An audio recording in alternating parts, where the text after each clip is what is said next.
अस्सलाम वालेकुम and welcome back to my channel. कैसे हैं आप सब? आई होप आप सब ठीक ठाक होंगे, खुश होंगे। अल्हम्दुलिल्लाह मैं भी बिल्कुल ठीक ठाक हूँ। इस वक्त मॉर्निंग हो चुकी है और मैं यहाँ पे क्लीनिंग करवा रही हूँ और आज का व्लॉग बहुत मज़े का होने वाला है और आज का व्लॉग आप लोगों ने मिस नहीं करना। आज मैं अपनी बहनों के लिए बहुत मज़े का व्लॉग लेकर आई हूँ और आज मैंने अपनी बहनों को सिखाना है पिज़्ज़ा बनाने का तरीका और इसके अलावा ओवन में कैसे बनाते हैं और ओवन के बगैर कैसे बनाते हैं। तो ये सारी बातें करेंगे हम इसके बारे में। और इसके अलावा मैंने आप लोगों के कमेंट्स का रिप्लाई देना है। जो जो लोग मुझे कमेंट्स करते हैं आज मैंने उनके नाम के साथ उनके कमेंट्स का रिप्लाई करूँगी इंशाल्लाह। और उन्होंने जो जो क्वेश्चंस किए हैं उनके जवाब भी मैंने आज के व्लॉग में देने हैं। तो इसलिए आपने व्लॉग पूरा देखना है क्योंकि किसी भी टाइम मैं ये सेशन कर सकती हूँ, इसलिए आपने व्लॉग मिस नहीं करना। और एक बात और मैं आप लोगों को बताना चाहती हूँ कि आप लोगों ने मेरे चैनल को सब्सक्राइब कर लेना है क्योंकि रमज़ान में मैं इंशाल्लाह आप लोगों के लिए बहुत मज़े मज़े की वीडियोस लाने वाली हूँ। और रमज़ान प्रिपरेशन, सहरी, इफ्तारी, सारी रेसिपीज़ और बहुत मज़े मज़े का कंटेंट आपको मिलेगा। तो आप लोगों ने मेरे चैनल को सब्सक्राइब कर लेना और जो न्यू हैं वो सब्सक्राइब कर लें और जो ऑलरेडी मेरे चैनल को जिन्होंने सब्सक्राइब किया हुआ है उनका बहुत बहुत शुक्रिया। मेरी प्यारी बहनें मुझे बहुत सपोर्ट कर रही हैं। तो यहाँ पर मैं मैदे की डो बनाने लगी हूँ। तो मैंने यहाँ पर 2 कप जो है वो मैदा लिया है। ये जो बड़ा कप होता है ना, हमारा मग भी इसको कहते हैं। तो ये 2 कप मैं इसमें ऐड कर दिया। मैदे को मैंने ऑलरेडी छान के फ्रिज में रखा होता है ताकि ख़राब ना हो। गर्मियों में मैं तो फ्रिज में ही रखती थी। और पानी को आपने कर लेना है नीम गर्म गिलास के अंदर। और यहाँ पे अबिहा कह रही थी कि सब कुछ मैंने ही ऐड करना, वो पास ही खड़ी हुई है। फिर मैंने इसमें 2 से 3 चम्मच जो है वो इसमें ऑयल के शामिल कर दिए। 2 कप मैदा और 3 चम्मच, 3 या 3.5 चम्मच इसमें ऑयल के अंदाजे से मैंने डाल दिए। और 2 टीस्पून मैंने इसमें चीनी ऐड की है, सिर्फ 2 छोटे चम्मच। और नमक हस्बे ज़ायका मैंने इसमें ऐड किया, ½ टीस्पून तकरीबन मैंने इसमें नमक ऐड कर दिया। अब हम ईस्ट इसमें डालेंगे। ये बाज़ार से आराम से मिल जाती है, इसको खमीर भी कहते हैं। तो ये 40-50 रुपए का ये पैकेट मिल जाता है। तो ये 2 चम्मच मैंने भर के, बड़े 2 चम्मच चावलों वाले जो टेबल स्पून होते हैं वो भर के मैंने इसमें ऐड कर दिए। अब सारे इंग्रेडिएंट्स को मैंने अच्छे तरीके से मिक्स कर लेना है क्योंकि अगर हम सारे इंग्रेडिएंट्स को अच्छे से मिक्स नहीं करेंगे तो डो हमारी अच्छी नहीं बनेगी। तो अभी है यहाँ पे पानी डाल रही है और पानी लेना है आपने नीम गर्म पानी के साथ आपने डो को बनाना है। और डो को आपने इतने अच्छे तरीके से गूंदना है कि ये चिपकनी बंद हो जाएगी क्योंकि ये डो गूंदने में थोड़ा टाइम लगता है और मेहनत भी लगती है। मेहनत से बिल्कुल नहीं घबराना मेरी बहनों ने, और मेहनत करनी है। मेहनत करके खाना बनाएंगे तो इंशाल्लाह बहुत मज़े का बनेगा और सब आपकी तारीफ़ें भी करेंगे। तो यहाँ पे मैं डो को ही गूंद रही हूँ और डो को गूंदने में थोड़ा टाइम लग जाता है क्योंकि ये थोड़ी स्टिकी होती है तो ये बार बार चिपकने लग जाती है। तो इसलिए इसको थोड़ा आपने मसलते ही रहना है, आटे की तरह चाहे गूंद ले चाहे मसलते रहें बस इसको। जब ये बिल्कुल आप जिस बाउल से आप गूंद रहे हैं उस बाउल में जब ये बिल्कुल लगना बंद हो जाएगी और बाउल आपका बिल्कुल साफ़ हो जाएगा तो इसका मतलब ये है कि डो आपकी रेडी हो गई है। यहाँ में मैंने 15-20 मिनट लगा के इसको अच्छे से गूंद लिया और ये बिल्कुल रेडी हो चुकी है इस वक्त। फिर मैंने इसमें ऑयल थोड़ा सा लगाया और ऑयल डालने के बाद भी मैंने थोड़ा सा इसको मसला, क्योंकि जब हमने इसको रखना है राइस होने के लिए तो ऑयल लगा हुआ होना चाहिए। तो आपने बाउल में भी ऑयल लगा लेना है और डो के ऊपर भी थोड़ा थोड़ा ऑयल लगा देना है और फिर इसको हमने कवर करके रख देना है 2 से 3 घंटे के लिए। सर्दियों में तो ज़्यादा टाइम के लिए रखना पड़ता है लेकिन गर्मियों में तो ये 1 घंटे में ही फूल जाती है। 2 से 3 घंटे के लिए अब हम इसको रख देंगे। और ये देखिए मैंने सारा बॉयल, जो बाउल है, सॉरी एक्चुअली मैं मुझसे ना कुछ गलत गलत निकल जाते हैं तो आप लोग प्लीज़ अंडरस्टैंड किया करें। ये जो इंसान की जो ज़ुबान होती है वो थोड़ी फिसली जाती है जब इतना बोलना पड़ता हो आपको। अच्छा, तो यहाँ पे जो ईस्ट बच गया था वो मैंने सील कर दिया और ये सीलर मैंने मंगवाया हुआ है और जो मैंने आप लोगों को बताया था तो इसको थोड़ा दबा के थोड़ी मेहनत से ही प्रेस करना पड़ता है लेकिन ये सील कर देता है। तो मैंने सील करके बाकी फ्रिज में रख दी क्योंकि अगर ऐसे ही रख देंगे तो ये ख़राब हो जाएगी। तो डो को भी मैंने फूलने के लिए रख दिया किसी गर्म जगह पे और इसको मैंने 2 से 3 घंटे के लिए रख दिया कवर करके। और उसको अच्छी तरीके से ऊपर मैंने एक जर्सी भी डाल दिया ताकि ये गर्म रहे और गर्म होगी तो जल्दी फूल जाएगी। तब तक हम चिकन को तैयार कर लेते हैं। यहाँ पे मैंने बोनलेस चिकन लिया है और इसको मैं पीसीज में कट कर रही हूँ। आप चाहें तो गुलाई में कटिंग कर ले। मैंने इसके स्लाइस जो है वो कट किए थे। तो ये दोनों चिकन में आपको डिफरेंट इसलिए फ़र्क लग रहा होगा क्योंकि वो पहले का चिकन था और ये मैंने दोबारा बोनलेस मंगवाया था क्योंकि वो मुझे कम लग रहा था। तो अब मैं चिकन को मैरिनेट करने लगी हूँ। यहाँ पे सबसे पहले मैंने 2 चम्मच इसमें दही के ऐड किए हैं। ये अपने घर में ही दही बनाती हूँ। और उसके बाद नमक इसमें हस्बे ज़ायका डाल रही हूँ 1 टीस्पून कुटी हुई लाल मिर्च हस्बे ज़ायका। और फिर बाकी मसाले आप अपनी मर्ज़ी के ही डाल दें। थोड़ा सा नमक जो जितना आपको हस्बे ज़ायका लगता है, मुझे कम लग रहा था इसलिए मैंने थोड़ा और ऐड कर दिया। इसमें सोया सॉस डाल दिया और ये सोया सॉस भी ख़त्म हो गया मेरा, लास्ट ही था, इसके लिए ही पड़ा था शायद। और ये सिरका है थोड़ा सा, ये भी हम ऐड कर देंगे 1 टेबल स्पून ही सोया सॉस और 1 टेबल स्पून ही हमने इसमें सिरके का ऐड कर दिया और उसको अच्छे तरीके से मिक्स कर लेंगे। आप चाहें तो इसमें कश्मीरी लाल मिर्च भी डाल दें। किसी दिन इंशाल्लाह मैंने आपको चिकन टिक्का पिज़्ज़ा और मलाई बोटी pizza, barbecue pizza, different style भी आपको सिखाऊंगी। तो यहाँ पे मैं बिल्कुल सिंपल पिज़्ज़ा बना रही हूँ, पता नहीं कौन सा बनेगा। तो अगर आपने फ्लेवर के साथ पिज़्ज़ा बनाना है तो वो भी मैं आपको सिखा दूँगी। फिर उसमें हम चिकन टिक्का मसाला डालेंगे जब हम टिक्का पिज़्ज़ा बनाएंगे, क्योंकि चिकन टिक्का पिज़्ज़ा भी बहुत मज़े का बनता है। और बारबेक्यू के साथ भी मैं आपको किसी दिन इंशाल्लाह बनाना सिखाऊंगी, और मलाई बोटी के साथ भी। इसके काफ़ी ज़्यादा फ्लेवर होते हैं। तो यहाँ पे मैंने चिकन को भी मैरिनेट कर लिया है और साथ में मैंने डो को भी रख दिया। और मैंने सोचा थोड़े बर्तन पड़े हों वो धो लूँ, तो ताकि मैं फिर बाद में बाकी के काम जो है वो कर सकूँ, तब तक डो भी राइज़ हो जाएगी। तो चलिए तब तक मैं आप लोगों के कमेंट से रीड कर लेती हूँ। मेरी एक बहन है मेमुना अज़हर है उनका नाम, तो वो बहुत प्यार देती हैं और कहती हैं सिस्टर मैं आपके व्लॉग का वेट करती रहती हूँ। तो बहुत शुक्रिया मेमुना, मेरी बहन मेमुना अज़हर, आपका बहुत बहुत शुक्रिया मेरे व्लॉग का वेट करती हैं। इसके अलावा मुझे कमेंट आया था एक रमशा मेमन का, तो वो कह रही थी कि मैं 10 साल की एज से ही अभी तक मैं सारा घर संभालती हूँ, और अब मैं 17 की हो गई हूँ, 10 साल से ही मैं संभाल रही थी। तो बहुत अच्छा लगा मुझे आपका ये कमेंट। तो ये बहुत अच्छी बात है, मैं आपको रियली अप्रिशिएट करती हूँ कि आप 10 साल की एज से ही आपने काम शुरू किया हुआ और आप अपना घर संभालती हैं। इसके अलावा मुझे एक कमेंट आया था, इसके अलावा डेज़ी क्वीन ऑफिशियल ने कमेंट किया था कि आप लाहौर से हो। तो हाँ जी जी मैं लाहौर से ही हूँ। इसके अलावा मिशाल फातिमा ने भी पूछा था कि अप्पी आप कहाँ रहती हैं, किस सिटी में रहते हैं, प्लीज़ रिप्लाई ज़रूर कीजिएगा। मिशाल मैं रहती हूँ लाहौर में, मैंने काफ़ी दफ़ा आप सबको बताया कि मैं लाहौर में ही रहती हूँ।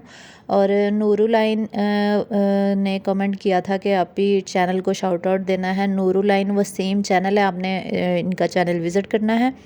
और इसके अलावा जो हमें बाकी कमेंट्स आए थे वो मैं रीड करती हूँ। हाँ, अमीना और असद ये भी मेरे व्लॉग बड़े शौक़ से देखते हैं जी, बहुत बहुत शुक्रिया आप लोगों का व्लॉग्स देखने के लिए। इसके अलावा अजमल सुल्तान, ये जो लड़कों के नाम से आईडीज़ होती हैं ये एक्चुअली मेरी बहनें ही होती हैं, ये वीडियोस देख रही होती हैं। और जो आईडी बनी होती है वो लड़कों के नाम से होती है ये, लेकिन ये मेरी बहनें ही होती हैं जो अपने हस्बैंड या भाई वगैरह के अकाउंट से देख रही होती हैं। अजमल सुल्तान ने पूछा था कि आपने तय वाली बिरयानी की रेसिपी बनाई है, तो आप मेरे कुकिंग चैनल पे जाके देख लें, वहाँ मैंने अपलोड कर दी है। मेरी एक और बहन ने पूछा था कि ये आपने जूसर मशीन कहाँ से ली हुई है और कितने की ली है, तो इसके बारे में मैंने बहुत दफ़ा बता दिया, तो चलो फिर बता देती हूँ। ये 7500 की मिली थी जूसर मशीन, और वेस्ट पॉइंट की है, और किसी भी इलेक्ट्रॉनिक्स से आपको मिल जाएगी आसानी से। मेरा एक्सपीरियंस तो अच्छा ही जा रहा है, फ़िलहाल मैं 2-3 माह से इसको यूज़ कर रही हूँ, तो माशाल्लाह से अच्छी जा रही है। तो फ़र्क ये होता है कि आप जो जिस चीज़ का भी जूस बना रहे हैं उसकी कटिंग जो है वो छोटा छोटा किया करें। फॉर एग्ज़ाम्पल आप गाजर बना रहे हैं तो गाजर की कटिंग छोटी छोटी किया करें, बहुत बड़े बड़े पीस ना डाला करें, वरना मशीन जो है वो ख़राब हो जाती है। मेरी एक सिस्टर ने कमेंट किया था कि आप ही मेरी भी वेस्ट पॉइंट की मशीन है और वो गरारी में कुछ फंस गया, तो उसके लिए क्या करूँ। मेरे ख्याल से आप भी बड़े बड़े पीस डाल के ही गाजर का जूस बनाती होंगी, इस वजह से वो फंस गया। तो छोटे छोटे पीस बिल्कुल कट किया करें, फिर गाजर का जूस अच्छे से बनेगा और ब्लेंड भी अच्छे से हो जाता है। क्योंकि बड़े पीस डालेंगे तो वो अंदर फंस जाते हैं, तो फिर वो मुश्किल होती है। तो बिल्कुल छोटे छोटे पीस कट किया करें, 1 इंच का पीस होना चाहिए सारा, जितने भी आप जूस बना रहे हैं जिस चीज़ का भी। लेकिन ये है कि अगर आप ऑरेंज वगैरह का बना रहे हैं तो फिर आप उसके बड़े पीस भी डाल सकते हैं, उसका जूस तो आराम से ही निकल जाता है। बस गाजर क्योंकि थोड़ी हार्ड होती है, इसलिए उसके छोटे पीस किया करें, या अगर आप चुकंदर का बना रहे हैं तो उसके भी छोटे पीस करके फिर उसका जूस निकाला करें, तो फिर बहुत अच्छे से निकल आएगा। इसके अलावा अगर आप खीरे का बना रहे हैं, खीरा डाल के भी कुछ लोग ऐड करते हैं, क्योंकि सब्जियों में भी न्यूट्रिएंट्स होते हैं, तो मैं तो खुद डाल लेती होती हूँ कैरेट और क्यूकम्बर। इसके अलावा मैं उसमें चुकंदर और इस तरह की, मतलब अपनी मर्ज़ी पसंद की चीज़ें आप इसमें ऐड कर सकते हैं। अच्छा, मेरी एक बहन ने और पूछा था कि आपने जो अपने ये जो कबर्ड्स हैं इनके ऊपर ट्रांसपेरेंट जो शीट लगाई है वो कहाँ से ली। तो मेरी बहन, ये ट्रांसपेरेंट शीट मैंने जो लगाई है, ये शॉप पर कटिंग करके लगाया जो हम डस्टबिन वगैरह पे चढ़ाते हैं ना शॉप पर, तो ये वही थे। और मैंने लेफ़्ट साइड पे जो मेरे कबर्ड्स हैं ना, मैंने वहाँ पे इसलिए लगाया हुआ ताकि पानी वगैरह ना गिरे। और जो वॉलपेपर शीट लगवाई है वो फ्लोर शीट है, वो किसी भी वॉलपेपर वाली शॉप से मिल जाती है। अच्छा, तो यहाँ पे मेरी डो रेडी हो चुकी है और चिकन को भी मैंने पकने के लिए रख दिया है, हल्की आँच पे कवर कर दिया है। और ये देखिए डो माशाल्लाह से फूल गई थी इस वक्त, और ये 2 पिज़्ज़े की डो है। तो मैंने इसके 2 पीसेस कर लिए हैं, 2 पीसेस करके पेड़े बना लिए हैं। जब आपकी डो फूल जाएगी तब आपने उसको अच्छे तरीके से मसलना है। फिर तब तक मैं कटिंग वगैरह कर लूँगी सब्जियों की। और दाल भी मैंने भिगो के रखी है, क्योंकि आज पिज़्ज़ा जो है वो तो एक टाइम का ही गुजारा होता है, लेकिन बाद में शाम को अगर खाना हो या रात को भी अबीहा के बाबा ने खाना होता है, तो मैं उनके लिए फिर कह रहे थे कि चलो दाल बना लेना अगर पिज़्ज़ा बना रही हो तो। उनके लिए फिर मैंने दाल भिगो के रख दी थी, ताकि वो चावलों के साथ, चावल भी रात कल मैंने बनाए थे तड़के वाले, तो वो भी पड़े हुए थे, तो साथ मैंने कहा चलो दाल के साथ यूज़ कर लेंगे रात को अगर भूख लगेगी। तो यहाँ पे मैंने बेल पेपर लिया है, इसके अलावा टमाटोज़ हैं, इनकी हम कटिंग कर लेते हैं। आप अपनी मर्ज़ी की कटिंग कर लिया करें। मैंने छोटे छोटे कट किए हैं, क्योंकि बिहा को वेजीज़ जो है वो पिज़्ज़े से निकाल के इसने खानी होती है, तो मैंने छोटे छोटे कट किए ताकि वो आराम से खा ले। इसके अलावा प्याज छोटा छोटा कट करके मैं इसमें ऐड कर देती हूँ, शिमला और टमाटर। आप अपनी मर्ज़ी की चीज़ें ऐड कर सकते हैं। अगर आपको शिमला में सॉरी टमाटर और प्याज नहीं अच्छे लगते तो आप चाहे स्किप कर दें, चाहे शिमला ही डाल दें। और कुछ लोग जो है वो पसंद करते हैं टमाटर और प्याज, तो मैं तीनों चीज़ें ही ऐड कर देती हूँ कटिंग करने के बाद। तो ये देखिए इनकी कटिंग इस तरह से मैंने की है, और आप अपनी मर्ज़ी से कर लें। यहाँ पे जो लेफ़्ट ओवर टमाटर और प्याज है ना, तो मैंने इनको वेस्ट नहीं किया, मैंने रख लिया था कि ताकि जब दाल को पकने के लिए रखूँगी तो तब ये यूज़ हो जाएंगे। तो यहाँ पे सब्जियों की कटिंग हो चुकी है, तो एक डो मैं बनाने लगी हूँ बिहा वाला पिज़्ज़ा। बिहा के लिए जो मैंने बनाना था वो मैंने सिंपल सॉस जो घर में बना के रखा हुआ था वो मैंने यूज़ किया था। जो हम लोगों ने अपने लिए बनाया था उसमें मैंने बारबेक्यू सॉस यूज़ किया था, लेकिन बारबेक्यू सॉस का इतना मज़ा नहीं आया, तो ये बिहा वाला ज़्यादा अच्छा बना था। मज़े का वो भी था, लेकिन वो सॉस ज़रा अच्छा नहीं लगा। टमाटो सॉस घर में ही बना के डालना चाहिए। मैंने बाज़ारी इसलिए मंगवाया था कि घर में टाइम नहीं होता बनाने का, तो दूसरा जो सॉस है वो मैंने घर में ही बना के रखा था। तो ये देखिए चिकन हमारा बन चुका है, हल्की आँच पे मैंने पकने के लिए रख दिया था 15-20 मिनट, और इसको भून लिया, गल भी गया है और पक भी गया है। तो यहाँ पे मैं सॉस लगा रही हूँ। ये जो टमाटो सॉस मैं लगा रही हूँ ये मैंने घर में ही बनाया हुआ है, और इसकी रेसिपी भी इंशाल्लाह जल्द शेयर कर दूँगी अगर आप लोगों को चाहिए। तो यहाँ पे कढ़ाई को मैंने प्री हीट होने के लिए रख दिया, क्योंकि एक पिज़्ज़ा जो है वो मैं बगैर ओवन के बना रही हूँ। तो मैंने नॉन स्टिक कढ़ाई ली है और उसको हल्की आँच पे मैंने प्री हीट करने के लिए रखा है, और अंदर उसके स्टैंड भी रख दिया, क्योंकि स्टैंड के ऊपर हम रखेंगे ये वाला पिज़्ज़ा, और दूसरा पिज़्ज़ा मैं ओवन में आपको बताऊँगी बनाने के लिए। सबसे पहले मैंने यहाँ पे वेजीज़ ऐड किया। मुझे पता है सबसे पहले चीज़ डालते हैं फिर वेजीज़ एंड पे भी डालते हैं, लेकिन मैंने सबसे पहले वेजीज़ और चिकन इसलिए डाला क्योंकि अबीहा जो है वो चीज़ें निकाल देती है, तो मैंने सोचा ऊपर चीज़ आ जाएगी तो उसको नज़र नहीं आएंगी चीज़ें ज़्यादा, तो वो नहीं निकाल पाएगी। लेकिन कोई फ़ायदा नहीं हुआ, फिर भी उसने सारी चीज़ें निकाल के ही पिज़्ज़ा खाया। तो मैंने कहा क्या फ़ायदा, मैं आपको खाली ब्रेड ही बना दिया करूँ, फिर आपने सारी चीज़ें तो निकाल लेनी होती है। अब मैंने यही सोचा कि पिज़्ज़े की डो बना के ना उसके ऊपर चीज़ लगा के बस इसको दे दिया करूँ, क्योंकि सारी चीज़ें तो इसने निकाल देनी होती हैं। चलिए ये भी दे के इसको ट्राई करके देखूँ कैसे इसको अच्छा लगता है या नहीं। तो यहाँ पे चीज़ भी डाल दी, ऑरिगेनो ऊपर से स्प्रिंकल कर दिए हैं, चिली फ्लेक्स भी कुछ लोग डाल देते हैं ताकि उसका अच्छा सा फ्लेवर आए। तो यहाँ पे चिपकना नहीं चाहिए, साइड्स पे आपने ध्यान से कवर रखना है, और इतना बड़ा आपने पैन लेना है कि वो सिर्फ अंदर अंदर ही रहे और जो साइड पे ना लगे। यहाँ पे जो ऊपर सुराख था, नॉन स्टिक कढ़ाई है ये, उसको भी मैंने बंद कर दिया है ताकि स्टीम में ये पिज़्ज़ा जो है वो बन सके। तो यहाँ पर मैंने मीडियम टू लो आँच पे रखा है, और हम 20 मिनट तक इसको पकाएंगे और 20 मिनट के बाद चेक करेंगे। तो तब तक मैंने कहा दूसरा पिज़्ज़ा जो है वो भी मैं रेडी कर लेती हूँ, जो मैंने ओवन में बनाना है। ओवन को भी मैंने 15 मिनट के लिए प्री हीट पे लगा दिया हुआ है, और अब मैं यहाँ पे डो बना रही हूँ। डो को मैंने थोड़ा सा बेल के तो रख दिया था ताकि ये थोड़ी सेट हो जाए, क्योंकि अगर आप पिज़्ज़े की टॉपिंग करने के बाद डो को रख दें या पहले ही आप डो बना के रख दें 5-10 मिनट के लिए, तो वो बहुत अच्छे से फूल जाती है, फिर पिज़्ज़ा ज़्यादा अच्छा बनता है। आप फ़ौरन पिज़्ज़ा बना के उसको बेक करने की ना किया करें, थोड़ी देर रख दिया करें, फिर अच्छे से फूल जाता है, फिर वो बहुत अच्छा पिज़्ज़ा बनता है। तो यहाँ पर मैं ऐसे ही करने लगी हूँ पिज़्ज़े को, जब तक ओवन प्री हीट हो रहा है तब तक मैं पिज़्ज़ा रेडी कर लेती हूँ ताकि ये फूल भी जाए। तो यहाँ पर मैंने फ़ोक की मदद से कट लगा लिए हैं थोड़े थोड़े, और ऊपर मैं बारबेक्यू सॉस लगाऊंगी। यहाँ पे मैं टेस्ट कर रही थी कि इसमें नमक मिर्च है या नहीं, लेकिन ठीक लगा था मुझे, लेकिन बाद में मुझे एहसास हुआ कि ये इतना अच्छा सॉस नहीं है, तो इसको जो है वो दूसरी स्पेगेटीज़ वगैरह में यूज़ कर लिया करूँगी। तो नया जब भी पिज़्ज़ा बनाना है, अब मैंने सोचा घर में ही बनाऊँगी। घर वाला जो सॉस है वो ज़्यादा अच्छा बनता है। तो ये दूसरा जो सॉस मैंने उस पिज़्ज़े पे लगाया वो घर में ही बनाया था। यहाँ पे मैंने सॉस लगाया, ऊपर चीज़ डाली, फिर सब्जियाँ डाली, फिर चिकन ये जो मैंने बना लिया था। अबिहा का चिकन मैंने कम डाला था क्योंकि उसको पसंद नहीं है, तो यहाँ पे मैंने चिकन जो है वो ज़्यादा डाला। और ये देखिए चिकन ही चिकन लग रहा होगा अब आप लोगों को।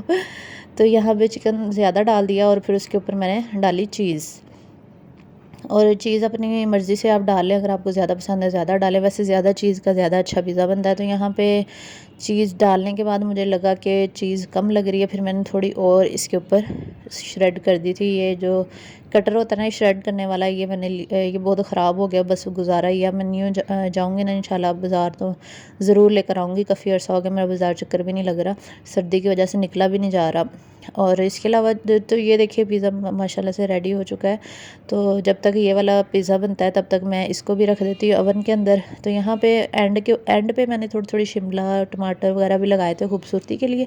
बस एक चीज़ की कमी है कि यहाँ पे मैंने ऑलिव्स नहीं लगाए, क्योंकि ऑलिव्स मेरे ख़त्म हुए हुए थे, और वैसे भी अबिहा तो ऑलिव्स खाती नहीं है, तो मुझे तो बहुत पसंद है, तो मैं इसलिए रखती हूँ घर में और मंगवा भी लेती हूँ। तो इस वक्त ख़त्म हुए थे, तो मैंने सोचा चलो खैर है, कोई बात नहीं, पिज़्ज़ा ऐसे भी बन ही सकता है।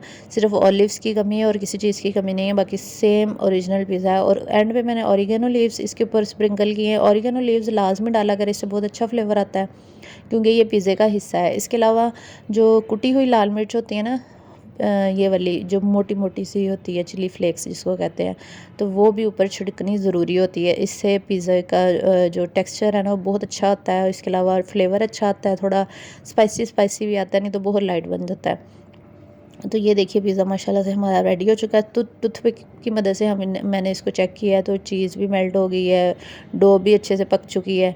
अब मैं दूसरा पिज़्ज़ा जो है वो रखने जा रही हूँ ओवन के अंदर। तो ओवन प्री हीट हो चुका है और अब मैं इसको रखने लगी हूँ ओवन के अंदर। और यकीन करें कि मैं आज इतनी थक गई थी ना कि मेरी बस हो गई थी। एंड पे मैंने अच्छे तरीके से सीन भी नहीं लिए गए मुझसे, बस हो गई थी मेरी, क्योंकि पिज़्ज़ा बनाना इतना आसान काम नहीं है, सारे दिन की मेहनत लग जाती है। बस पूरा दिन मेरा इसी पे गुजर गया था, क्योंकि डो से लेके एंड तक मैंने सब कुछ खुद ही किया था। फिर ये मेरा पार्सल आ गया था, तो ये मैंने सोचा आप लोगों को भी दिखा दूँ। ये मैंने ट्राईपॉड मंगवाया था शेल्फ़ के लिए, क्योंकि शेल्फ़ पे मैंने जब वीडियोस बनानी होती हैं तो उसके लिए मुझे कैमरा स्टैंड जो दूसरे वाला ही लगाना पड़ता है, लेकिन ये छोटा मिनी ट्राईपॉड है। तो मैंने इसको ट्राई करूँगी, तो फिर मैं आप लोगों के साथ शेयर करूँगी कि इससे कैसी वीडियोस बनती हैं। तो ये भी है तो वैसे छोटे साइज़ का, लेकिन ये सेल्फ़ी स्टिक के तौर पे भी यूज़ हो सकता है।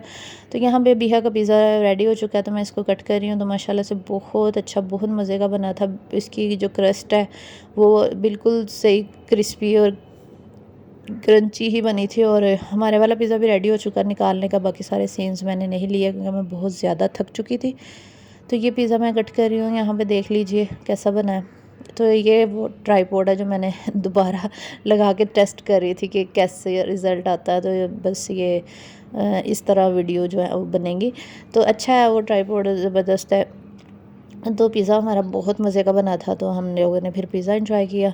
और अब आप लोगों ने भी बनाना है और मुझे बताना है कि किस तरह का आपका पिज़्ज़ा बना है और कौन कौन सी मिस्टेक्स आपसे हुई हैं, क्योंकि फ़र्स्ट टाइम जब भी पिज़्ज़ा बनाया जाता है कोई ना कोई मिस्टेक्स ज़रूर हो जाती हैं, तो आपने ट्राई ज़रूर करना है। यहाँ पे मैंने अपनी उंगली भी जला ली थी, बस गरम गरम निकाल के आप लोगों को दिखाने की मैंने। आप लोग सोचते हैं बड़ा आसान काम है, तो इतना आसान काम नहीं होता, मुझे बहुत मेहनत करनी पड़ती है, बस थक जाती हूँ, खप भी जाती हूँ। और यहाँ पे जब मैंने निकाल के दिखाया आप लोगों को, तो फिंगर मेरी जल गई थी, बहुत ज़्यादा गर्म था। इस वक्त हमने पिज़्ज़ा खा लिया और मेरी बस हो चुकी थी, तो लेकिन अभी दाल बनानी थी, क्योंकि पिज़्ज़ा खा के तो हमने पिज़्ज़ा खा के मेरी तो बस हो जानी थी, मैंने तो सो ही जाना था, लेकिन इसके बाबा ने जागना था, तो उनके लिए दाल बनानी ज़रूरी थी। लेकिन इस वक्त तो बिल्कुल हिम्मत नहीं थी कि मैं दाल बना सकूँ, लेकिन फिर भी मैंने बड़ी हिम्मत की और टांगों में बहुत दर्द हो रही थी, लेकिन फिर भी दाल तो बनानी ही थी। फिर मैंने वो जो लेफ़्ट ओवर प्याज और टमाटर थे वो काटे और फिर ऐसे ही मैंने रख दिया दाल को पकने के लिए। तो इसके बाद रेस्ट करूँगी। अब तो हिलने की भी हिम्मत नहीं हो रही थी और बर्तन भी धोने वाले पड़े हुए थे। मैंने कहा थोड़ी रेस्ट कर लूँगी, फिर ही बर्तन वगैरह धोऊँगी। तो यहाँ पे टमाटर और प्याज जैसे तड़के वाली आम दाल, मूंग मसूर की हमारे घर में बहुत ज़्यादा खाई जाती है, चने की दाल इसके बाबा शौक से नहीं खाते, इसलिए वो मैं नहीं मंगवाती। तो यहाँ पे टमाटर काटे हैं, उसके अंदर सारे स्पाइसेस मैंने ऐड कर दिए हैं पहले ही, ताकि टाइम कि बचत हो जाए। तब तक प्याज थोड़े से लाइट हो जाएंगे तो साथ ही ये मसाला सारा डाल दिया और लहसुन अदरक सारा कुछ डाल डोल के तो फिर इसको मिक्स कर लिया अच्छे तरीके से, पानी डाल दिया। अब इतनी हिम्मत नहीं थी कि मैं मसाले के गलने का और ऑयल के छूटने का वेट करूँ, बस मैंने डालने की सारी चीज़ें ये देखें क्योंकि हिम्मत ही नहीं थी, बस हो चुकी थी इस वक्त मेरी। फिर मैंने इसमें पानी ऐड कर दिया, क्योंकि पानी अगर आप ज़्यादा ऐड करें तो जितने भी वो टमाटर प्याज सब कुछ होता है ना वो अच्छे तरीके से मिक्स हो जाता है और सही बन जाता है। तो ये है वो ट्राईपॉड जो मैंने मंगवाया और अच्छा है ये शेल्फ़ वगैरह के लिए। लेकिन ये है कि चूल्हे के ऊपर जो कुछ भी बन रहा होगा ना उसकी वीडियो नहीं बनाएगा, बस ये शेल्फ़ पे अगर वीडियो बनानी हो तो उसके लिए अच्छा है। तो ये तो था आज का व्लॉग। मैं उम्मीद करती हूँ मेरी बहनों को पसंद आया होगा। अगर आपको व्लॉग अच्छा लगा तो मेरी वीडियो को ज़रूर लाइक कीजिएगा। और ये मैं राइट हैंड से ही खा रही हूँ, फ्रंट कैमरा ऑन था इसलिए आप लोगों को लेफ़्ट लग रहा होगा। तो इंशाल्लाह नेक्स्ट व्लॉग के साथ आप लोगों के साथ मुलाकात होगी। अपनी बहन को दुआओं में ज़रूर याद रखिएगा। मैं भी आप सबको अपनी दुआओं में याद रखती हूँ। जो न्यू है वो चैनल को सब्सक्राइब कर लीजिए। मिलते हैं नेक्स्ट व्लॉग के साथ। अल्लाह हाफिज़।